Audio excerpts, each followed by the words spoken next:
दिनैहाय भारतीय जनता पार्टीनि युवा मोर्चानि बानजायनायावहाय 14 नं चिरांदुवार मण्डलनि सिङाव थानाय रनिकाटा ओनसोलावहाय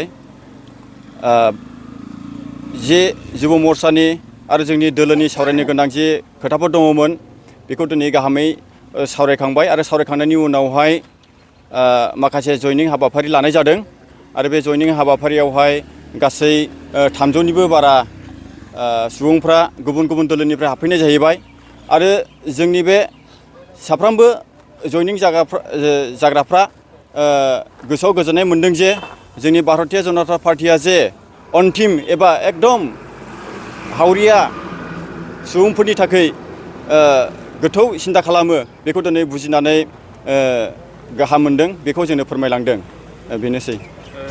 नोंथांमोना सानो नामा जे सोलिफु सरकारा बे खामानिखौ मावाखै?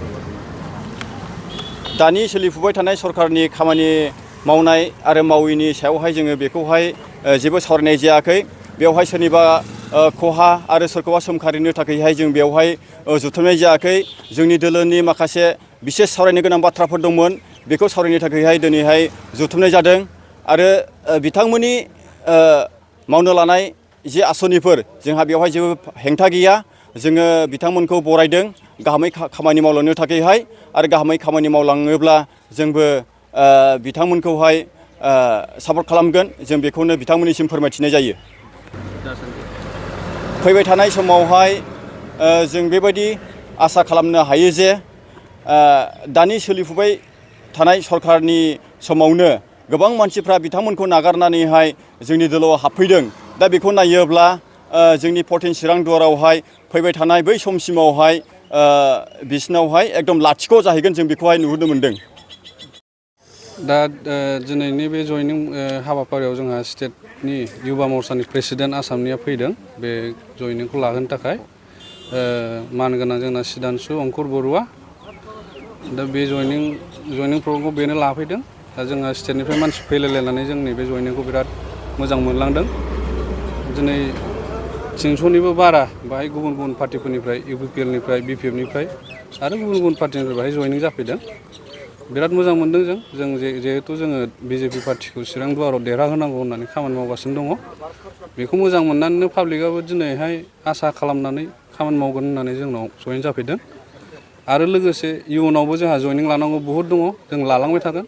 ओरैहाय दादगारि खुंग्रिं चिरां बिदि जोङो फारि फारि लालांगोन प्रग्रामखौ बेखिनियानो। नेक्स्ट सरकाराव BTC सरकाराव सिटआ BJPनिफ्रायनो जागोन होननानै दहाय प्रेस मिटनि गेजेरजों इउथ्सनि जोंहा सिद्धार्थ अंकुर बरुवाया बुंदों। थारैनो जामारगोन नामा बिदि? बेखौ बुंदों थारैनो बेयो बुंदों। क'क्राझाराव जयनिं प्रग्राम दंमोन बेयावबो बुंदों आरोखि। माने BJP पार्टिया माने डिसिप्लिनजों खामानि सोलिग्रा मावलांग्रा माने जों सिं सिं खामानि मावबाय थागोन जयनिं लाहोबाय थागोन। जेब्ला जोंहा मोजां गेलेनो हानाय अबस्था फैयो होमबा जों गेलेजोबगोन आरो बेबायदि। नि मुङा मुर्शि जोहोलाव बसुमतारी। आङो चिरांदुवार ST मोर्चानि आङो आफादगिरि। दिनैहाय भारतीय जनता पार्टी चिरां डिस्ट्रिक्ट युवा मोर्चानि मोनसे सावरायनाय हाबाफारि दंमोन। बे हाबाफारियाव जोङो जयनिं हाबाफारि लाफादों। बे जयनिं हाबाफारियाव दिनै जोंहा गासै 300निबो बारा जोंहा जयनिं खालामनो हादों।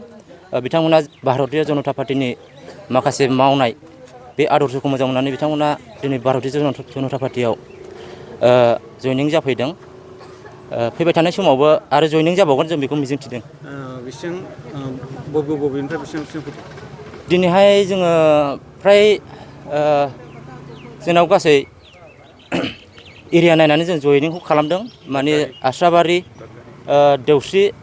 टु देवस्रि ओमफ्राय खुंग्रिं रनिकाटा बे साइडनिखौ जों जयनिं लाग्रोदों। ओमफ्राय आरो माखासे खना खनला दंबावो जोंनो खोथा होनाय दङ बिथांमोनखौ जों उनाव जयनिंखौ लालांबाय थागोन। बबे दोलोनिफ्राय बेसेबां हाबदों? दा बेवहाय BPFनिफ्राय फैदों ओमफ्राय UPPLनिफ्राय फैदों ओमफ्राय बिदिनो गुबुन गुबुन दोलोनिफ्राय फैदों।